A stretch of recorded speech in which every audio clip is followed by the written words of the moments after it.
I also saw a lot of Americans getting Absolutely. killed, and I saw, you know, the horrors of Saddam Hussein. I'm just saying I don't think it's accurate The to horrors of compare Saddam Hussein. the pummeling of a city by Russian artillery with civilians inside, I still can't believe this happened. Holy fuck. pummeling every single day with the intention of just destroying and flattening a city, with actions the U.S. took. I mean, Like, when you've been drinking so much imperialist Kool-Aid, right? And because he has been at the forefront of this, you are the media. When he's like, oh, I was there. It's like, well, yeah, what were you there as? You were there as a propagandist for the U.S. military-industrial complex. That's what you were doing there, Anderson.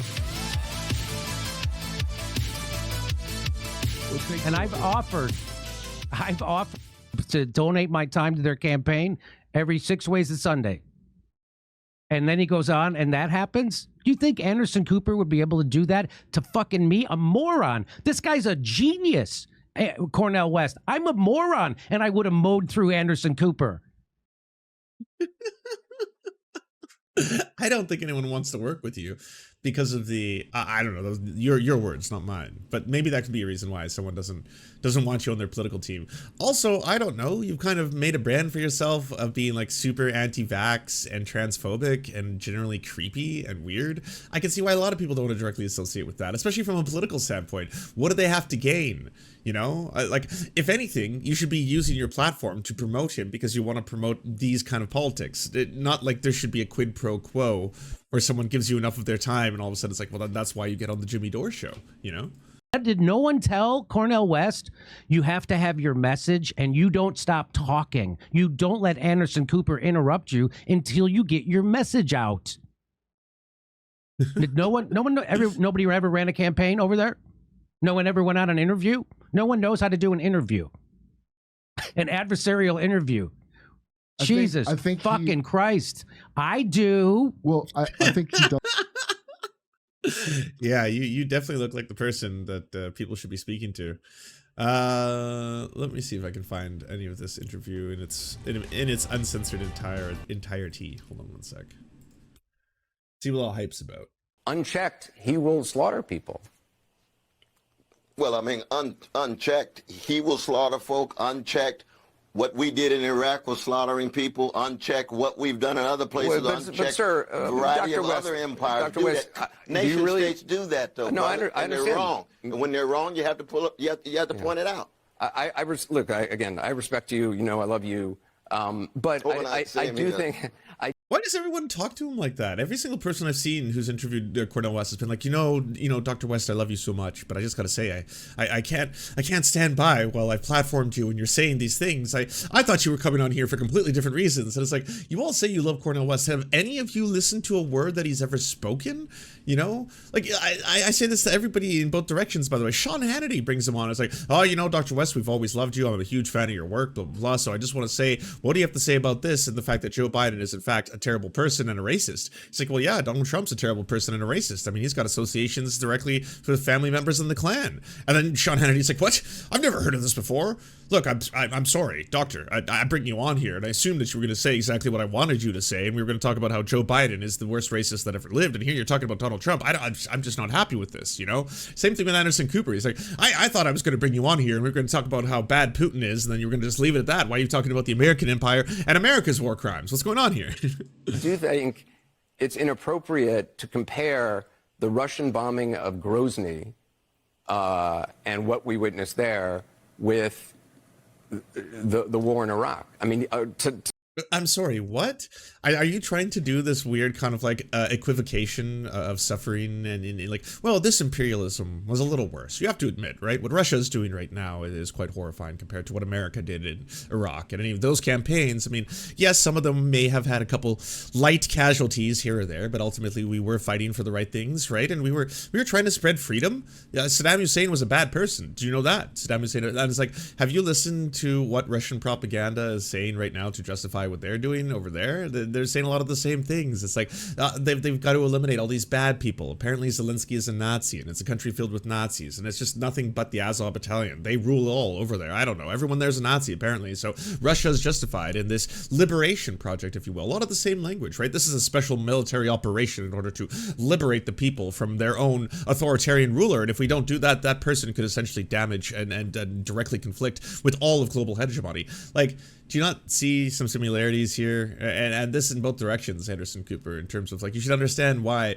this language is very specific, and why one side will try to justify horrifying forms of imperialism or even neocolonialism, annexation too, annexing entire regions of Ukraine, saying like, oh, well, they voted, it's ours now, we get country now, it's great, might makes right. To say that innocents are killed. I mean, there's no doubt about it. I mean, the horrible things happen. Half a million Iraqis killed, my brother. Well, 500,000. Yeah, listen, I was there. I mean, I was there. I was there. What?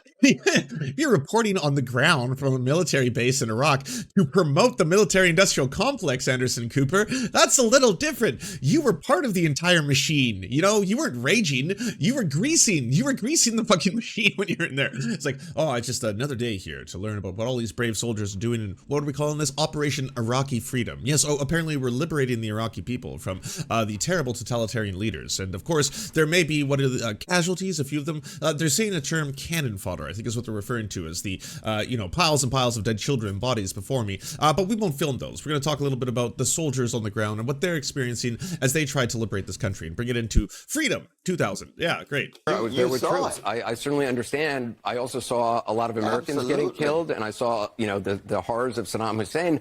Well, yeah, they were an invading force, though. You know, there's a lot of Russians getting killed. They're an invading force, though. I'm just saying I don't think it's accurate to compare the pummeling of a city by Russian artillery with civilians inside, pummeling every single day with the intent.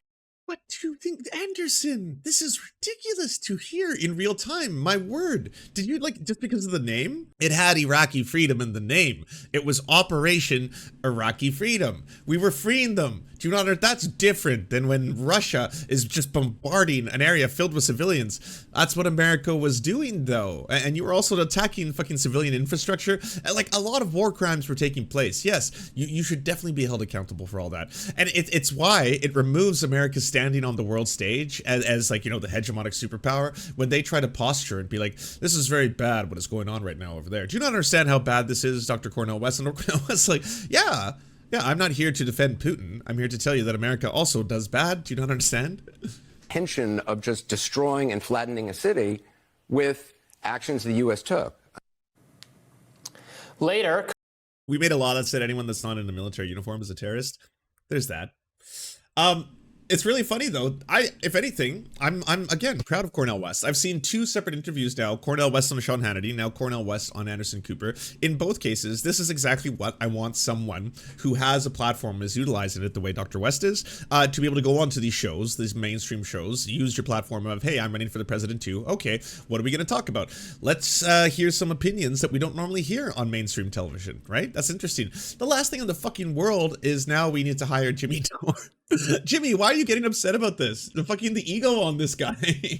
And I've offered to donate my time to their campaign every 6 ways a Sunday. And then he goes on, and that happens? Do you think Anderson Cooper would be able to do that to fucking me? A moron. This guy's a genius, Cornell West. I'm a moron, and I would have mowed through Anderson Cooper. What about this interview were you so upset about? Did no one tell Cornell West you have to have your message and you don't stop talking? You don't let Anderson Cooper interrupt you until you get your message out. Jimmy could have changed all that. If you had Jimmy Dore on there to speak, on the behalf of Cornell West, the whole situation would have been different, But I'm a stoner jack-off comedian, and I know more than you. I know more than Cornell. I know more than everybody. I am the supreme lord of knowing. I know all. Yes, we missed out on that. That would have been a great moment, Nobody ever ran a campaign over there? No one ever went on an interview? No one knows how to do an interview. An adversarial interview. Yeah, I think Cornell made the right choice. I'll be honest with you. If you're concerned about justice, then you can't be cowardly, complacent, or conformist, and especially if you look at the world through the lens of those who are incarcerated, those who are in ghettos and hoods and barrios. Brother David Axelrod, he looks at the world through the lens of the establishment. Well, of course, from the lens of the establishment, he's concerned about reproducing the establishment. My God, my God. There's no doubt about that. In the 1850s, both parties supported slavery. But I think he's probably with more the Labor Party. I think he seems more, though. I mean, you know, David Axelrod. He seems more interested in preventing former President Trump from getting reelected, more than I'd say recreating the establishment. Yes. No? Well, no, I'm talking about the Democratic Party establishment, though, brother. Oh, okay.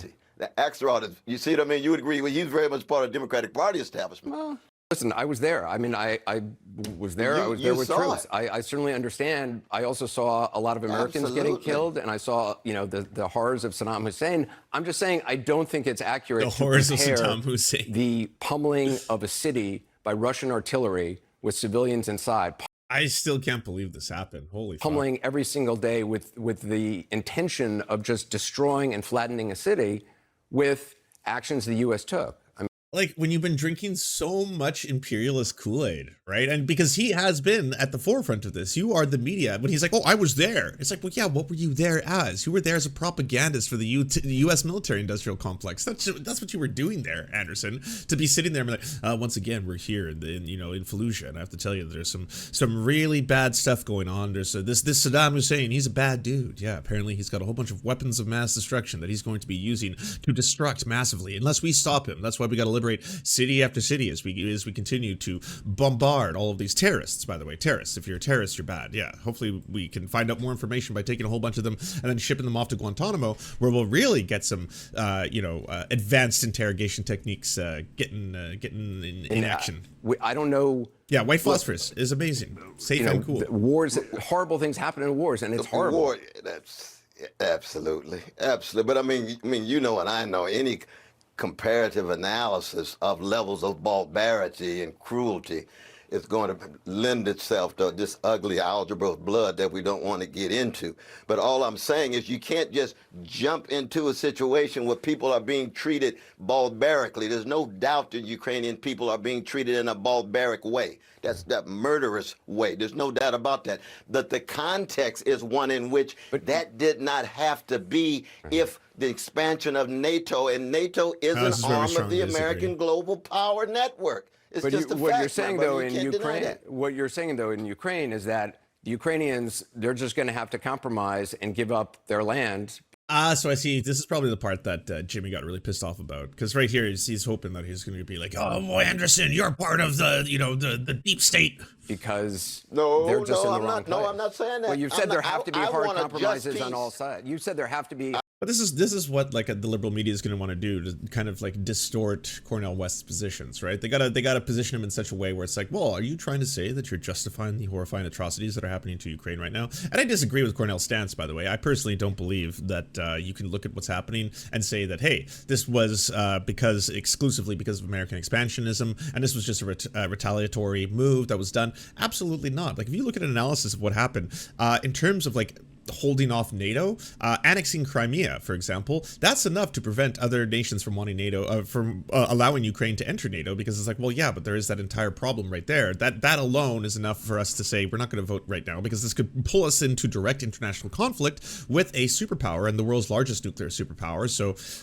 this alone should be able to do that. You've got this period of COVID in which, if I was to do an analysis based on that period alone, Putin made a very, very calculated and unfortunate fucking risk when he's like, you know what, I'm going to go through with this. I'm going to pursue something that is effectively going to be, in my lifetime, the most promotional device for NATO that I've ever seen. If you really don't want NATO expansionism and you're against the idea of NATO and more countries, European, especially Eastern European countries, wanting to join because it continues to expand American influence outward towards Russia, well, holy fuck, in my lifetime, I didn't think I'd see things like Finland and Sweden demanding to join NATO now, because yeah, they're legitimately concerned that maybe Russia is a wild card. They are moving in unpredictable ways. So now maybe we do want to join NATO. So in that sense, like, Putin has been one of the biggest cheerleaders for NATO. I would say, yeah, effectively in my lifetime that I've seen. This is one of the weird kind of like misconstructions of saying like, oh, well, you know, Putin had no choice. Eventually, the outward expansionism of American imperialism demanded a recourse. And it was like, well, yeah, but like Ukrainians don't get to just be pawns in this then. They don't get to just sit back and be like, oh, well, I mean, Putin is trying to stop American aggression by removing all the Nazis from the country, apparently. I want to just peace. You've said there have to be compromises on all sides, and you know compromise for Ukraine means Crimea, it means whole parts of their east. Is that fair? Well, I mean, I don't know. I want to just peace for my Ukrainian brothers and sisters, and I don't want World War III. I don't want World War III. The way that we're moving now, we got 3,000 advisors. Well, we heard that in Vietnam. We're on the way to possible nuclear exchange. How ugly. Here we got Trump pushing us toward the second civil war at home. You got Biden pushing us toward a third world war abroad. We need an alternative. That's what.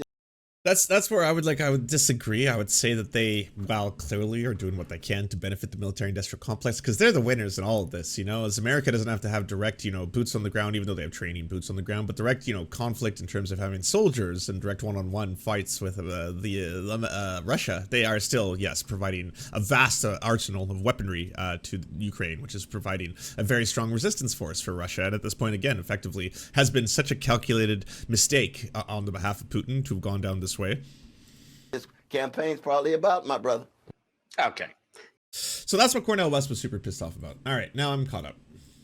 Leftist social critic, journalist, and commentator Nick Cruz, who's also a host and co-founder of the Revolutionary Blackout Network. Welcome to the show, Nick. Dems are a trillion times better than Republicans, says Kyle Kalinske. I want to see this. All right. Why overwhelmingly do minorities and African Americans, Hispanic Americans, why are they still continuing to vote in large numbers? Ooh, this is a pretty big streamception here. We got me watching Jimmy, watching Kyle Kalinske, watching Cornell West. Okay. In the Democratic Party. Because they're a trillion times better than Republicans, and we have a two-party system. What scale? How many Scovilles above them? I think it's the Barbie movie hair that's getting... I mean, I'll be honest with you. I'm really happy that Kyle Kalinske has come around to this. Instead of shitting all over Kyle Kalinske, as a lot of the internet is doing right now, because it's like, oh, good timing, nice of you to be like, no, it's good that people are recognizing that, yeah, the right in America, they are barreling towards fascism right now. I mean, look at the writing on the wall. There's a reason why, especially the LGBTQ plus community and you know, racialized communities have been sounding the alarm, being like, hey, by the way, this is fascism. They're doing all the things, all the signs are there. This is pretty fucked up. Look what they're trying to pull off domestically, let alone internationally. This is not a good look. This is certainly a time to be worrisome of what power is being you know, voted into for Republicans, and why we should be fighting against that. I don't know what a trillion times.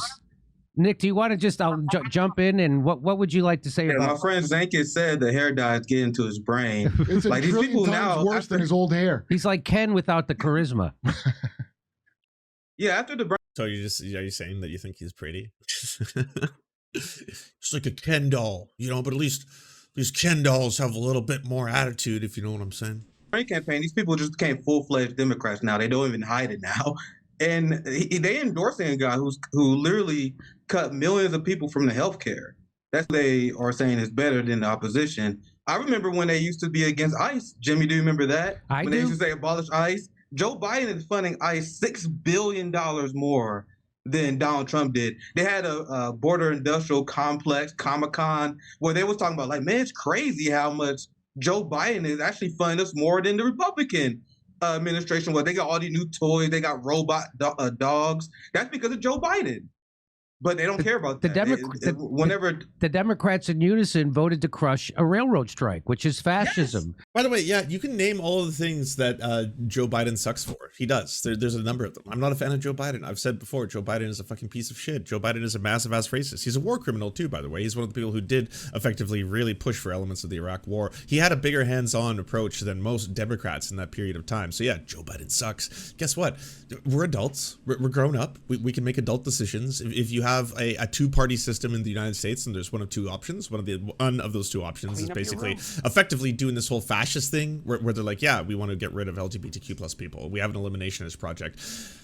Okay, well then the alternative to that, even if it is neoliberal garbage, is better. You know, I'm not saying it's good, but it's better. We're adults. We can do this. I know how it is. It sucks. Trust me. I'm a lefty, and I have voted for an MP that went independent, but eventually that led to the first majority election for Justin Trudeau. That's right. At the time, the MP I voted for was a liberal. It was the first time I ever voted for a lib, and it felt dirty. It felt gross. At that time, Stephen Harper had destroyed this country in so many ways. I was so furious. I did not want another conservative majority. So yeah, I saw that there was a pathway to victory for the libs. I voted for a lib. She was an indigenous lib. She eventually would leave the Liberal Party of Canada in a whole whistleblower thing, which is kind of cool. So the lib I vote for is actually an independent now. But either way, yeah, I wanted Justin Trudeau over Stephen Harper. I still would prefer Justin Trudeau over Stephen Harper. You know, it's not a great choice. It sucks. This is the world we live in, but this is how it is. You know, it sucks. But we're all adults, right? People like me and RBN in our community, they don't count. We don't count because what Kyle forgets is that half of Black people don't vote.